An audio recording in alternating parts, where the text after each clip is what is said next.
தமிழக முதல்வர் மு.க. ஸ்டாலினின் 71வது பிறந்த நாளை முன்னிட்டு நெல்லை மாநகர திமுக சார்பில் டவுனில் பொதுக்கூட்டம் நடந்தது. நெல்லை மத்திய மாவட்ட அவைத்தலைவர் முருகன் தலைமை வகித்தார். பேட்டை பகுதி செயலாளர் நமச்சிவாயம் கோபி வரவேற்றார். நெல்லை மத்திய மாவட்ட திமுக பொறுப்பாளர் மைதீன்கான், மாநில மகளிர் அணி செயலாளர் ஹெலன் டேவிட்சன், மாநில நெசவாளர் அணி துணை செயலாளர் வசந்தம் ஜெயக்குமார், மாநகர துணை செயலாளர் அப்துல் கயூப், தச்சை பகுதி செயலாளர் சுப்பிரமணியன், பாலை பகுதி செயலாளர் ஆண்டன் செல்லத்துறை, மாநகர இளைஞரணி துணை அமைப்பாளர் அலிப் மீரான் ஆகியோர் முன்னிலை வகித்தனர்.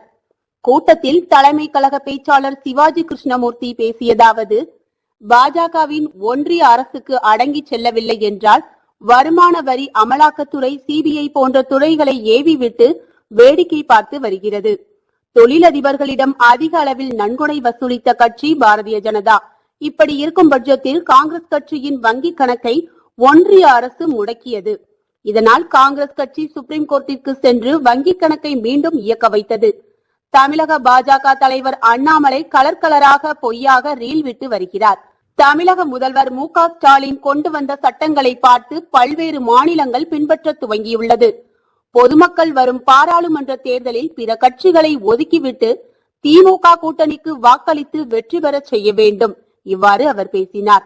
கூட்டத்தில் மாநில சட்டத்திட்ட தீர்மான குழு உறுப்பினர் சுப சீதாராமன், மாநில நெசவாளர் அணி செயலாளர் பெருமாள், தலைமை செயற்குழு உறுப்பினர் பேச்சு பாண்டியன், மாநில மகளிர் தொண்டர் அணி துணை செயலாளர் விஜயா சத்யானந்த், மாநகராட்சி துணை மேயர் KR ராஜு, மானூர் கிழக்கு ஒன்றிய செயலாளர் அருள்மணி, மாயா, இனியன் உள்பட பலர் கலந்து கொண்டனர். நிகழ்ச்சியை தொகுத்து வழங்கியவர் அவதார் ஷாஜகான் கேபிள் குமரேசன் நன்றி கூறினார். 32 பள்ளிகளுக்கும் ஒவ்வொரு பள்ளிகளுக்கும் ஒவ்வொரு கோடி ரூபாயை வளர்ந்துருக்கு. அதனால மக்களுக்கு கல்விதான் தேவையில்ல.